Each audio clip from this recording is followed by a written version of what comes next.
నమస్తే. నేను మీ చంద్రమౌళి యాదవ్, న్యూమరాలజిస్ట్. మీ అందరి కోసం సూపర్ టాపిక్ తీసుకొచ్చాను. మనందరి లైఫ్లో సక్సెస్ అనేది చాలా ఇంపార్టెంట్. ఈ సక్సెస్ మనందరికీ కావాలి.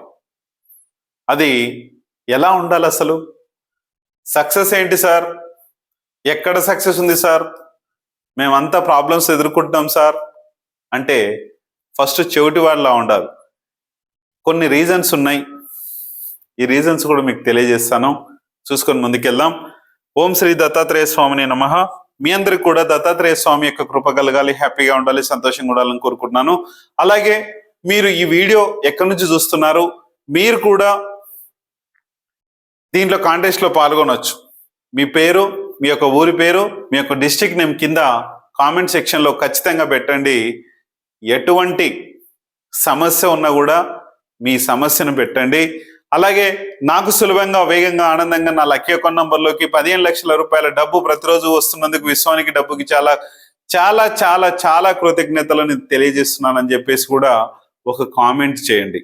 ఎందుకంటే మనందరి లైఫ్లో డబ్బు చాలా అవసరం. డబ్బు అవసరం, కానీ డబ్బుతో పాటు బంధాలు కూడా అవసరం.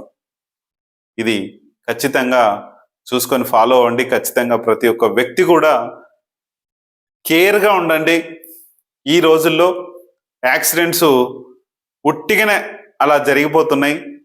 రోడ్ల మీద వెళ్ళేటప్పుడు ప్రతి ఒక్క వ్యక్తి కూడా చాలా జాగ్రత్తగా ఉండండి. మీ యొక్క వెహికల్ నంబర్స్ 3 కానీ 4 కానీ 7 కానీ 8 కానీ లేకుండా చూసుకోండి. ఎందుకంటే ఇవి యాక్సిడెంట్స్కి చాలా దగ్గరగా ఉంటాయి. ఈ నంబర్స్ ప్రాబ్లమ్స్కి చాలా దగ్గరగా ఉంటాయి. ఈ నంబర్స్ చూసుకోండి. అలాగే మనందరి లైఫ్లో ఒక ఆరా శక్తి కావాలి. ఈ ఆరా శక్తి నిన్ను ఎప్పటికి కూడా ఓడిపోకుండా చేస్తుంది. ఈ ఆరా శక్తే మన గుడిలో ఉన్న దైవశక్తి.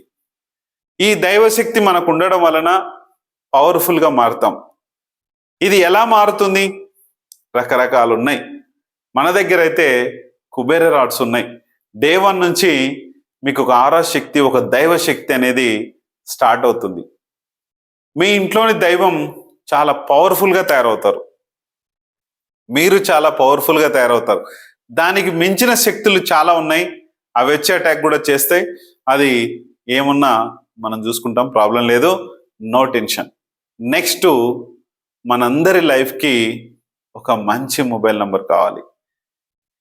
ఈ మంచి మొబైల్ నంబరు నీకు శత్రువును కూడా మిత్రుడిగా మార్చే ఈ మొబైల్ నంబరు మిమ్మల్ని శక్తివంతంగా మారుస్తుంది. ఎందుకంటే చెత్త చెత్త వెధవలు నీ లైఫ్లో నుంచి కట్ అయిపోతూ ఉంటారు. ఎందుకు వాళ్ళు చెత్త వాళ్ళు అవుతున్నారంటే వాళ్ళ నంబర్ కూడా బాగాలేదు. నంబర్స్ కొన్ని చెడు నంబర్స్ ఉంటాయి. ఆ చెడు నంబర్స్ ఎక్కువ ఉంటాయి వాళ్ళ నంబర్లో. చెడు నంబర్స్ కానీ నెగిటివ్ ఎనర్జీస్ కానీ వాళ్ళ లైఫ్లో ఉండొచ్చు. వాళ్ళు మిమ్మల్ని అలా తయారు చేస్తారు. చూసుకొని ముందుకెళ్ళండి. ఎప్పుడు కూడా చెవిటి వాడులా ఉండాలని చెప్తాను దాని గురించి కూడా క్లియర్గా. అలాగే మీ యొక్క లైఫ్కి ఒక మంచి పేరు కావాలి. ఇది రాజకీయ నాయకులు, పొలిటికల్ లీడర్స్ ఎవరైతే ఉన్నారో వాళ్ళు, సినీ ఇండస్ట్రీ వాళ్ళకి మంచి పేర్లు ఉంటే చాలా పవర్ఫుల్గా ఎదుగుతారు. అలాగే మన లైఫ్లో ఒక మంచి మ్యారేజ్ డేట్ అండి. ఈ మంచి మ్యారేజ్ డేట్ ఉండడం వల్ల కూడా మనకి పవర్ఫుల్గా ఉంటుంది. చూసేయండి, మంచి మ్యారేజ్ డేటు అంటే మనకు ఒక ఇంటికి బేస్మెంట్ ఎలాగనో అలాగా ఆ బేస్మెంట్ ఎలా ఉండాలి, అదొకటి.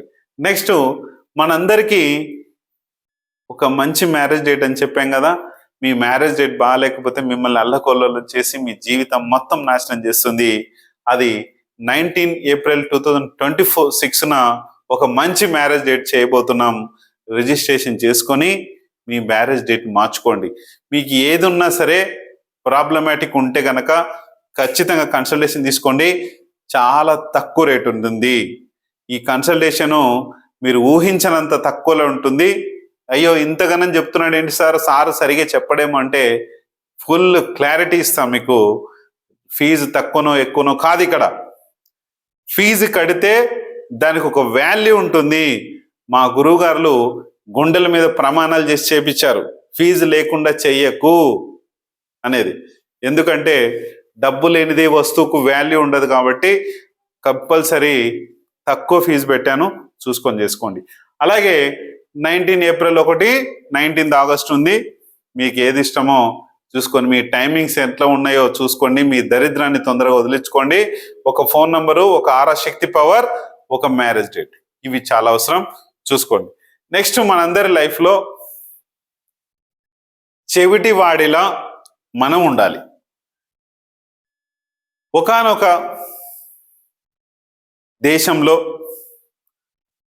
ఒక కుక్కల పోటీలు జరుగుతున్నాయి,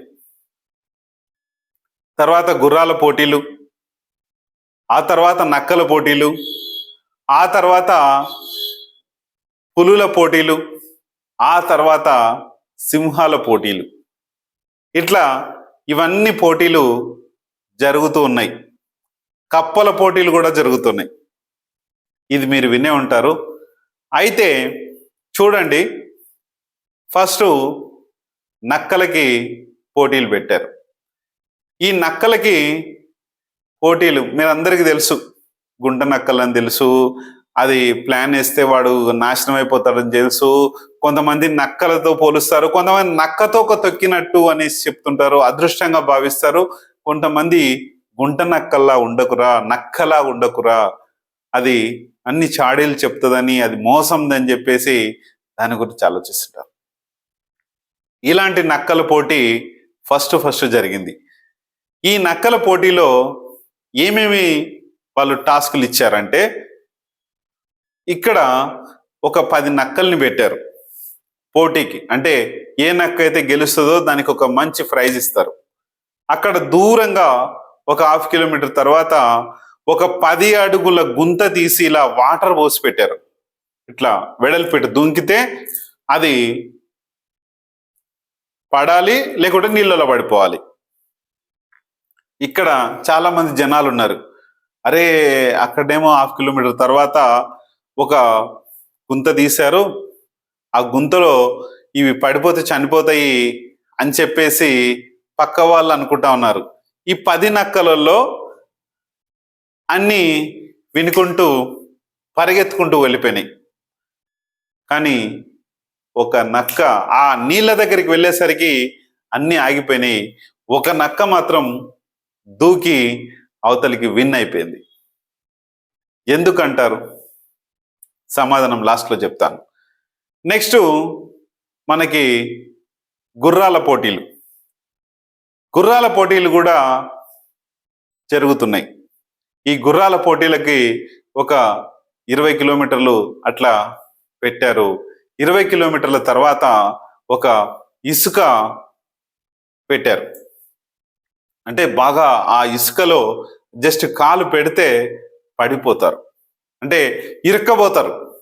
10 కిలోమీటర్ల తర్వాత ఆ ఇసుక ఏర్పాటు చేసి ఉంచారు. ఇక్కడ పక్కన కొంతమంది ప్రేక్షకులు ఏమనుకుంటారు, 10 కిలోమీటర్ తర్వాత ఇసుక వేశారు, అందులో కాలు పెడితే అది మునిగిపోతుంది అని చెప్పేశారు.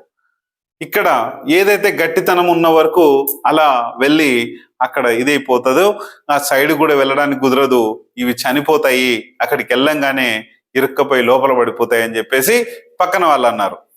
మన వాళ్ళు మనకు తెలివైన గుర్రాలుగా ఏదైతే ఏమంది పోదామని చెప్పేసి ఒక 5 ఫీట్ల దూరం వరకు ఆ యొక్క ఇసుక అందులో కూరుకోపోయేలాగా అది ఏర్పాటు చేసి పంపిస్తుంటే ఈ గుర్రాలు పరిగెత్తి కరెక్ట్గా 10 కిలోమీటర్ల తర్వాత వెళ్ళిన 9 గుర్రాలు ఆగిపోయినాయి. 10వ గుర్రం ఎగిరి, ఎందుకంటే అది పసిగట్టేసి ఆ యొక్క అది ఉందని చెప్పేసి పసిగట్టి అది దూకి అవతల పడి గెలిచింది. దీని సమాధానం కూడా ఎందుకు గెలిచింది, 9 గుర్రాలే ఎందుకు ఓడిపోయినాయి అనేది చెప్తాను. నెక్స్ట్ మనకు పులులకు కూడా పోటీలు పెట్టారు. పులుల పోటీలు కూడా అలాగే సాగుతూ ఈ పులులకు పోటీలు ఏంటంటే వీటికి ఒక జింకలనో ఏదో సమ్ వేటాడితే మీరు ఇది గెలిస్తే మీకు అవి ఇస్తామని చెప్పేసి ఆ జంతువులను అప్పచెప్తామని చెప్పేసి ఆ పోటీలు పెట్టారు. అంటే ఈ పోటీలు పెట్టడంగానే ఈ పులులు కూడా సేమ్ ఆ పులుల దగ్గర కూడా వాటర్ కొలను పెద్దది, ఒక నక్కలకు ఇట్లా గుర్రాలకు కాకుండా పెద్ద కొలను ఒకటి ఏర్పాటు చేసి అందులో ముసళ్ళు వేశారు.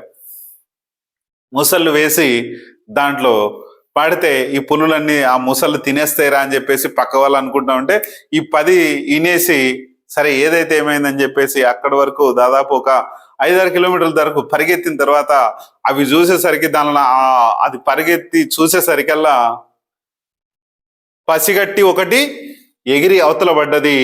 మిగతా అన్ని కూడా ఈ ఒడ్డునే ఆగిపోయినాయి. ఎందుకు? ఇది కూడా మీకు సమాధానం లాస్ట్ లో చెప్తాను. నెక్స్ట్ మనకి సింహాలు కూడా సేమ్ పులుల్లాగానే ఏర్పాటు చేస్తే ఇవి కూడా అలా ఎగిరి ఒకటి మాత్రమే గెలిచి అవతల పడ్డది. ఎందుకు అంటే మీకు ఇంకొకటి ఉంది, కప్పల పోటీలు. కప్పలకి ఏం చేశారంటే ఇది ఆల్మోస్ట్ మీకు చిరంజీవి గారు ఒక చిన్న స్టోరీలో చెప్పారు, ఇది నేను విన్నాను. కప్పల పోటీలు కూడా ఇలాగే జరిగి ఒక బాగా ఏపుగా ఉన్న ఒక నున్నగా ఉన్న ఒక పోల్కి వాళ్ళు ఆయిల్ అంతా పూసేసి కప్పల పోటీలు అవి ఎక్కితే దానికి ఒక మంచి ప్రైజ్ ఇస్తామని చెప్పేసరికల్లా కింద మన చుట్టుపక్కల మన వాళ్ళు ఉంటారుగా సేమ్గా దానిలాగే, అరే దీనికి అంతా ఆయిల్ పూసారు, ఈ ఆయిల్తో ఏడెక్కుతాయిరా బాబు, ఇవి ఎక్కలేవు అని చెప్పేసి అనుకునేసరికి అక్కడ సగం పడిపోయి ఒకటి మాత్రమే ఎక్కి పైన నుంచుంది. ఇక్కడ మీకు ఏమి నీతి అర్థమైంది అంటే చెప్తాను. మనల్ని ముందుకు వెళ్తుంటే మనల్ని లాగేవాడు ఉంటాడు. మనం ముందుకు వెళ్తుంటే మనం ఏ పని చేస్తున్నా సరే ఏదో ఒక విషయం చెప్పి వానికున్న భయాన్ని నీకు వ్యక్తపరిచి నువ్వు నష్టపోయేలా చేస్తాడు. నువ్వు శక్తివంతంగా లేకుండా నీ శక్తిని కూడా నువ్వు మరిచిపోయి యువతల ఓటమికి యువతలో ఉండే వాళ్ళగా నిన్ను చూస్తారు. నీకు ఇంట్లో భార్య కావచ్చు, భర్త కావచ్చు, ఫ్రెండ్ కావచ్చు, తండ్రి కావచ్చు, తల్లి కావచ్చు, ఎవరైనా సరే ఇలాంటివి జరుగుతూ ఉంటాయి. వాళ్ళకు అర్థవంతంగా వివరించి మీరు ఒక బిజినెస్ కావచ్చు, ఒక ప్రేమ కావచ్చు, ఏదైనా సరే వాళ్ళకు అర్థవంతంగా తెలియచేసి మీరు ఈ యొక్క సమస్యను మీరు గెలిపించుకోండి. ఇక్కడ చూడండి, చెవిటి వాడిలా ఉండమని చెప్పాను కదా. ఈ యొక్క ఏదైతే ఫస్ట్ నక్క ఒకటి అది చెవిటిదే, ఒక గుర్రం కూడా చెవిటిదే, తర్వాత ఒక పులి కూడా చెవిటిదే, ఒక సింహం కూడా చెవిటిదే, కప్ప కూడా ఒకటి చెవిటిదే.